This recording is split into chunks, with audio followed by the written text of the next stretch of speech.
जो पार्टी ये कहती हो कि दुनिया की सबसे बड़ी पार्टी है, अध्यक्ष महोदय वो अपना राष्ट्रीय अध्यक्ष नहीं चुन पाए अभी तक। अध्यक्ष महोदय भारतीय जनता पार्टी क्या है कि वक्फ की जमीन से बड़ा मुद्दा वो जमीन है जिस पर चीन ने अपने गांव बसा लिए हैं, लेकिन कोई बाहरी खतरे पर सवाल बवाल न करे, इसलिए ये बिल लाया जा रहा है। और माननीय मंत्री जहां से आते हैं, जिस प्रदेश से आते हैं, कम से कम ये तो बताएंगे कि वहां कितने चीन ने गांव बसा लिए, घर बन गए हैं। सबसे बड़ी बात यह कि वक्फ बिल के पीछे की न तो नीति सही है न नियत, ये देश के करोड़ों लोगों से उनके घर दुकान छीनने की भी साजिश है। वक्फ बिल का लाना भाजपा की सियासी हट है। वक्फ बिल भाजपा की सांप्रदायिक राजनीति का नया रूप है। क्या अध्यक्ष महोदय बाहर ये लिखते हैं सत्यमेव जयते, बाहर है लिखते सत्यमेव जयते, भाजपा अंदर असत्य बात कहते। माननीय सदस्य श्री अखिलेश यादव जी।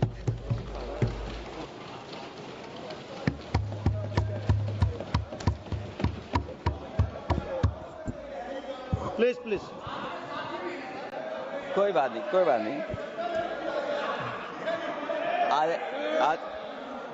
अरे नहीं, आदरणीय सभापति महोदय, मैं आपका बहुत धन्यवाद देना चाहता हूं कि बहुत ही महत्वपूर्ण और देश के लिए और बड़ी आबादी के लिए भारतीय जनता पार्टी की सरकार में एक और बिल आया है, क्योंकि मेरे से पूर्व में जो हमारे साथी बोले हैं वो माननीय सदस्य हमारे साथ नहीं, लेकिन मैं उनके बहुत सारी बातों से सहमत हूं। और अध्यक्ष महोदय, मैं देख रहा हूं जो एक्स कांग्रेस वाले हैं वो ज्यादा बोल रहे हैं।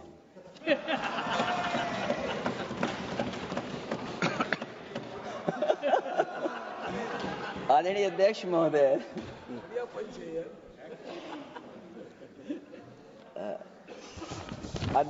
जो आज बिल पेश हुआ है, मैं हिंदी और अंग्रेजी को जो कुछ समझ सकता हूं वो यही मैं कह सकता हूं कि माननीय मंत्री जी ने ये कहा कि ये उम्मीद है। ये उम्मीद कैसे बना है, अंग्रेजी में भी मुझे समझ में नहीं आ रहा कि उम्मीद है, ये हिंदी में भी समझ में नहीं आ रहा कि ये उम्मीद है। यूनिफाइड वक्फ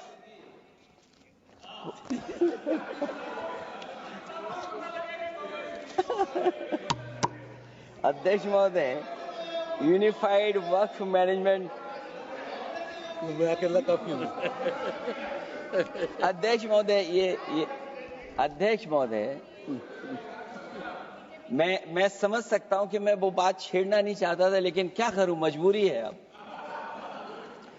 अध्यक्ष महोदय, अभी माननीय सदस्य लोग ये कह रहे हैं कि हमारे सदस्य नहीं है यहां पर जो हमारे साथी हैं, लेकिन अध्यक्ष महोदय मैं ये कहना चाहता हूं, ये जो बिल लाया जा रहा है, भारतीय जनता पार्टी में एक मुकाबला चल रहा है। भारतीय जनता पार्टी के अंदर मुकाबला चल रहा है कि खराब हिंदू कौन बड़ा है। और ये बात अध्यक्ष महोदय मैं ऐसे ही नहीं कह रहा हूं। जो पार्टी ये कहती हो कि दुनिया की सबसे बड़ी पार्टी है, अध्यक्ष महोदय वो अपना राष्ट्रीय अध्यक्ष नहीं चुन पाए अभी तक। अध्यक्ष महोदय भारतीय जनता पार्टी क्या है?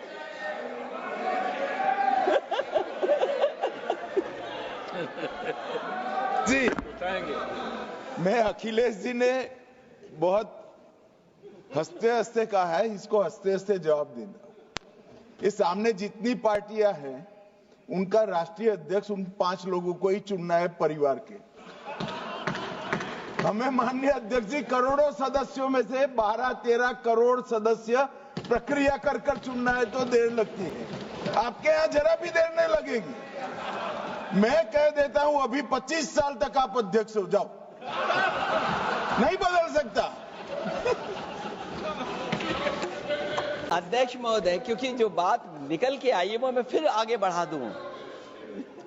अध्यक्ष महोदय, जो बात सोशल मीडिया या और जगह गुपचुप हो रही है, कहीं ऐसा तो नहीं था कि अभी कुछ दिन पहले यात्रा जो हुई है वो कहीं 75 वर्ष की एक्सटेंशन वाली यात्रा तो नहीं थी?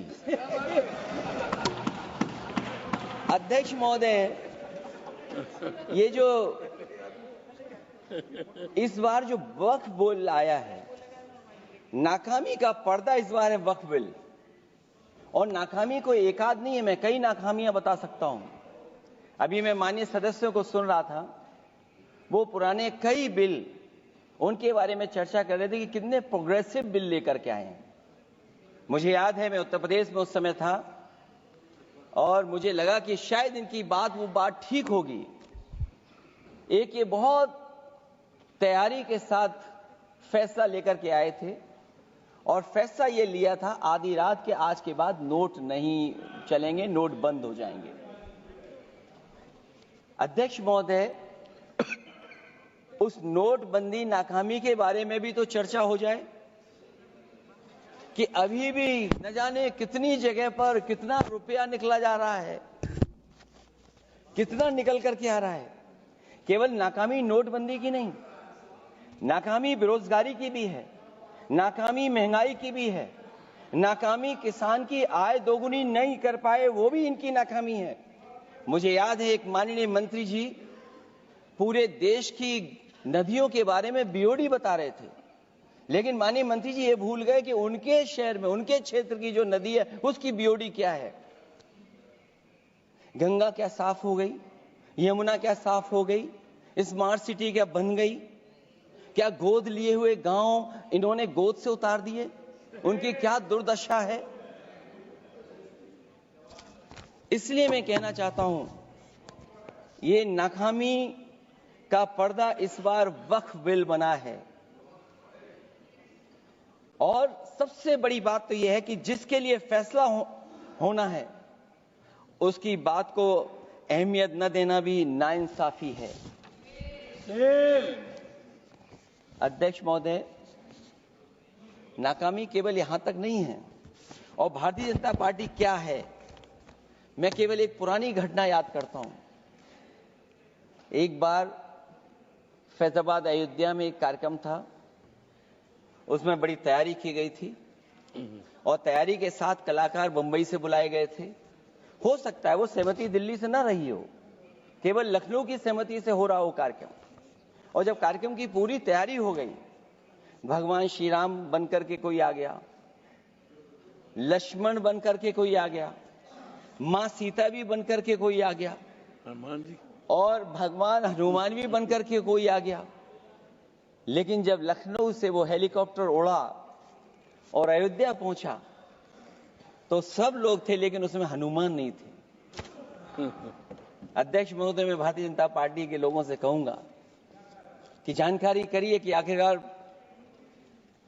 भगवान श्री राम थे, लक्ष्मण थे, सीता थी, लेकिन हनुमान क्यों नहीं थे? हनुमान इसलिए नहीं थे, शायद उनकी जात या धर्म कुछ और था। अध्यक्ष महोदय, ये देश मिली जुली संस्कृति से चला है। कुछ हमने सीखा, कुछ उन्होंने सिखाया। और जो लोग ये कहते हैं कि हम सबको बराबरी का हक देते हैं, अभी कुछ दिन पहले ईद निकली है। अध्यक्ष महोदय, वो परंपरा रही है, न केवल मैं जाता हूं बल्कि कोई दल का नेता ऐसा नहीं न जाता हो उस कार्यक्रम में शामिल होने। भारतीय जनता पार्टी के जो मुख्यमंत्री, उप मुख्यमंत्री, वो भी जाते हैं, उप मुख्यमंत्री, सभी धर्मों के नेता आते हैं। लेकिन पता नहीं इस बार क्या साजिश थी, षड्यंत्र था कि वहां पर कुछ पाबंदी लगी हुई थी। अगर किसी कारण पाबंदी लगी हुई थी तो बात समझ में आती है, लेकिन जब जानकारी हुई है, किसी को नहीं पता था कि पाबंदी क्यों लगी है कि आप नहीं जा सकते वहां पर कार्यक्रम में शामिल होने। क्या यही भारत है, यही संविधान हमें रास्ता दिखाता है? अध्यक्ष महोदय, मंत्री जी बताएं हमें वो खुद भी माइनॉरिटी हैं, भगवान बुद्ध के रास्ते पे चलते हैं। भगवान बुद्ध का रास्ता दूसरा है। हम आपको अपना मानते हैं तब भी जब आप हमारे बहुत सारे ग्रंथों को नहीं मानते, तब भी हम आपको अपना मानते हैं। आप हमारे पुराणों को नहीं मानते हैं, आप हमारे उपनिषदों को नहीं मानते हैं। लेकिन सोचिए, हम हिंदू वो लोग हैं जो आपको स्वीकार करते हैं और गले लगा करके चलते हैं। अब मैं दूसरे धर्म पे नहीं जाऊंगा, कोई नाराज हो सकता है। मैं दूसरे धर्म के बारे में नहीं जा सकता, मैं केवल यही बताता हूं। और मैं उत्तर प्रदेश में अध्यक्ष जी जहां से आता हूं, मैं अपमान नहीं कर रहा हूं, मैं सच बोल रहा हूं। और ये बिहार के चुनाव में जो आप कह रहे हैं कि महिलाओं को 2 मेंबर बना दिया, इस बार मैं भी देखूंगा आगे भारतीय जनता पार्टी कितनी महिला लोगों को टिकट देंगे वहां पर।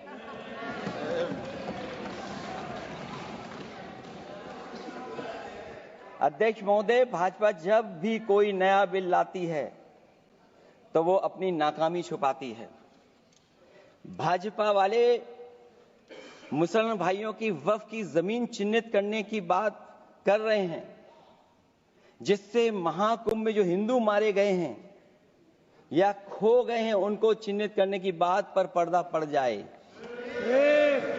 अध्यक्ष महोदय, मुझे खुशी है इस बात की कि हमारा धर्म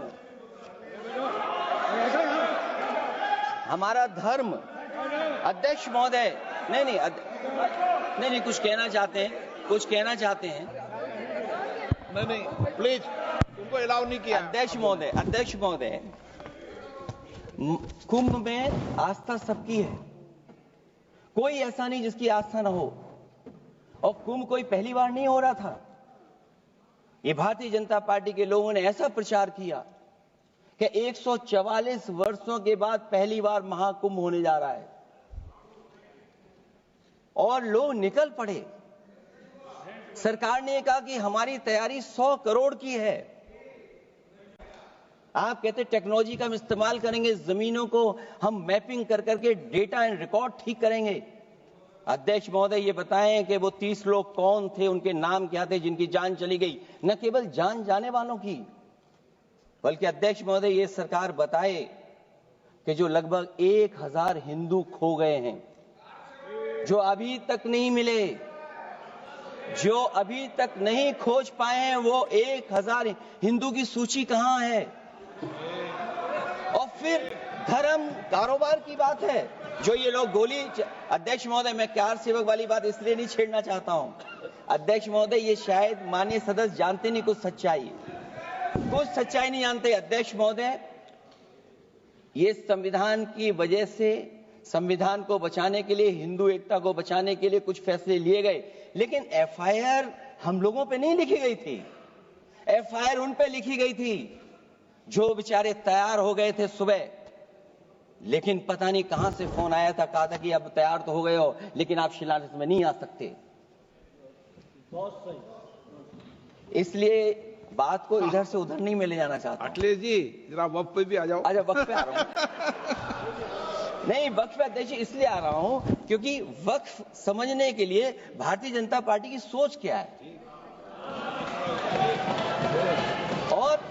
और ये अध्यक्ष महोदय जब ये कह रहे हैं कि इससे कारोबार होगा, अध्यक्ष महोदय, धर्म की चीजों से कारोबार नहीं हो सकता। हमारे उत्तर प्रदेश के मुख्यमंत्री जी ने भी कहा कि कारोबार होगा। वो 30 की गिनती में उलझे हुए हैं, जैसे 30 मार खाए वो। उनसे पूछा कि जान कितनी गई, वो 30। उनसे पूछा कि कारोबार कितने का होगा, 30 गुणा 10,000 करोड़। सोचिए, कुंभ हमारा क्या कारोबार की जगह है? और फिर उसका कौन नापेगा, कैसे नालाएगा? और फिर हमारे माननीय मंत्री जी कह रहे हैं कि जमीन, चाहे वो रेलवे की हो, चाहे वो डिफेंस की हो, वो भारत की जमीन है। मैं भी स्वीकार करता हूं कि रेलवे की जमीन भी भारत की है, डिफेंस की भी जमीन भारत की है। क्या डिफेंस की जमीन नहीं बेची जा रही मंत्री जी? अध्यक्ष महोदय, क्या रेलवे की जमीनें नहीं बेची जा रही हैं? अध्यक्ष महोदय, केवल यहां तक नहीं, कितना हस्तक्षेप होता है। वक्फ भी भारत के, इसीलिए तो कहीं ना कहीं वक्फ की जमीन से, अध्यक्ष महोदय, माननीय मंत्री जी बताएं, और मुझे उम्मीद है कि जब जवाब देंगे तो बताएंगे कि वक्फ की जमीन से बड़ा मुद्दा वो जमीन है जिस पर चीन ने अपने गांव बसा लिए हैं, लेकिन कोई बाहरी खतरे पर सवाल बवाल न करे, इसलिए ये बिल लाया जा रहा है। और माननीय मंत्री जहां से आते हैं, जिस प्रदेश से आते हैं, कम से कम ये तो बताएंगे कि वहां कितने चीन ने गांव बसा लिए, घर बन गए हैं। अध्यक्ष महोदय, आपके माध्यम से सरकार गारंटी दे कि वक्फ की जमीन कभी भी किसी भी पैतरेबाजी से किसी और मकसद के लिए किसी और को नहीं दी जाएगी। वक्फ की वर्तमान व्यवस्था में चाहे 5 साल के धर्म पालन की पाबंदी की बात हो, या कलेक्टर से सर्वेक्षण के हस्तक्षेप की बात हो, या वक्फ परिषद या बोर्ड में बाहरियों को शामिल करने की बात हो, इन सब का उद्देश्य मुस्लिम भाइयों के सार्वजनिक अधिकार को छीनकर उनके महत्व और नियंत्रण को कम करना है। ट्रिब्यूनल के निर्णय को अंतिम न मानकर उच्च न्यायालय में लेकर जाने की अनुमति देना दरअसल जमीनी विवाद को लंबी न्यायिक प्रक्रिया में फंसाकर वक्फ भूमि पर कब्जों को बनाए रखने का रास्ता खोलेगा। सबसे बड़ी बात यह कि वक्फ बिल के पीछे की न तो नीति सही है, न नियत। ये देश के करोड़ों लोगों से उनके घर दुकान छीनने की भी साजिश है। भाजपा एक अलोकतांत्रिक पार्टी है, वो असहमति को अपनी शक्ति मानती है। जब देश के अधिकांश राजनीतिक दल वक्फ बिल के खिलाफ हैं, तो उसे लाने की जरूरत क्या है, जो जिद क्यों कर रहे हैं सरकार? वक्फ बिल का लाना भाजपा की सियासी हट है। वक्फ बिल भाजपा की सांप्रदायिक राजनीति का नया रूप है।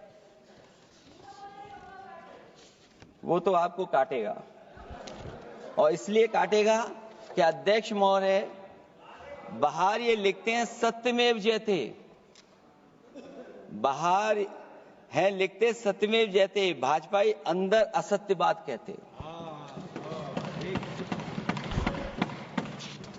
भाजपा वक्फ बिल लाकर अपने उन समर्थकों का तुष्टीकरण करना चाहती है जो भाजपा की आर्थिक नीति, महंगाई, बेरोजगारी, बेकारी और चौपट अर्थव्यवस्था से उसे छटक गए हैं। क्योंकि अध्यक्ष महोदय, जब से वोट में गिरावट आई है, और खासकर उत्तर प्रदेश में भी, तब से भारतीय जनता पार्टी की कोशिश है कि अपना वोट कैसे संभाला जाए। ये वोट को संभालने के लिए बिल लाया गया है। भाजपा का लक्ष्य वक्फ की जमीनों पर है। इन जमीनों का नियंत्रण अपने हाथ में लेकर इन जमीनों को पिछले दरवाजे से अपने लोगों के हाथों में दे देना चाहती है। भाजपा चाहती है कि वक्फ बिल लाने से मुस्लिम समुदाय को लगे कि उन पर हक को मारा जा रहा है, वो उद्वेलित हों और भाजपा को ध्रुवीकरण की राजनीति करने का मौका मिल सके। क्योंकि अध्यक्ष महोदय, भाजपा का लक्ष्य यह है कि ध्रुवीकरण हो, क्योंकि वो जानते हैं कि ध्रुवीकरण जितना होगा उससे वो लाभ उठाने में आगे रहेंगे। तो ये वक्फ बिल जो लाया जा रहा है, वो अपनी वोट बैंक को संभालने के लिए और समाज को बांट करके ध्रुवीकरण करके राजनीतिक लाभ लेने के लिए लाया जा रहा है।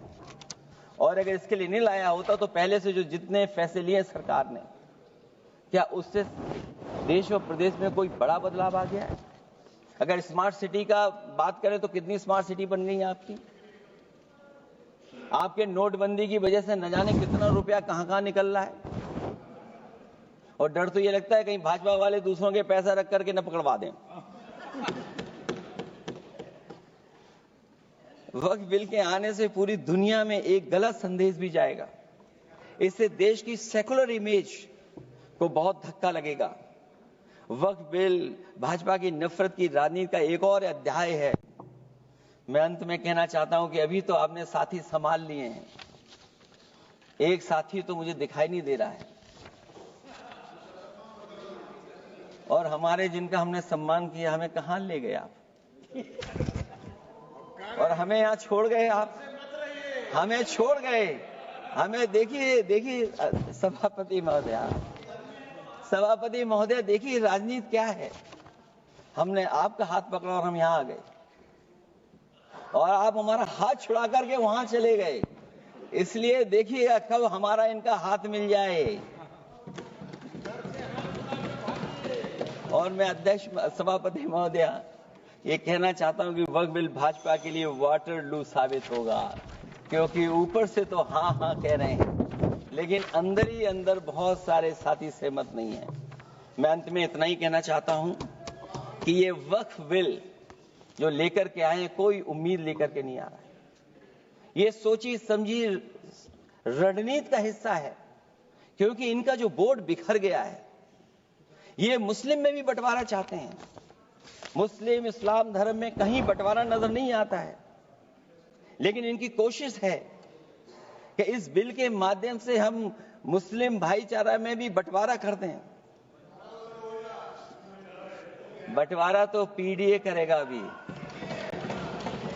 अभी देखिएगा सभापति महोदय, हमारे एक सदस्य कह रहे थे कि चुनाव बहुत अच्छा होता है, इनसे बेहतर किसने चुनाव देखा होगा। चलिए धन्यवाद। वोट ही नहीं डालने दिया। सभापति महोदय मैं धन्यवाद देता हूं। मैं और अपने दल और साथियों के साथ कहता हूं कि समाजवादी पार्टी जिनका विरोध करती है, वोट पड़ेगा तो हम इसके खिलाफ वोट डालने जा रहे हैं।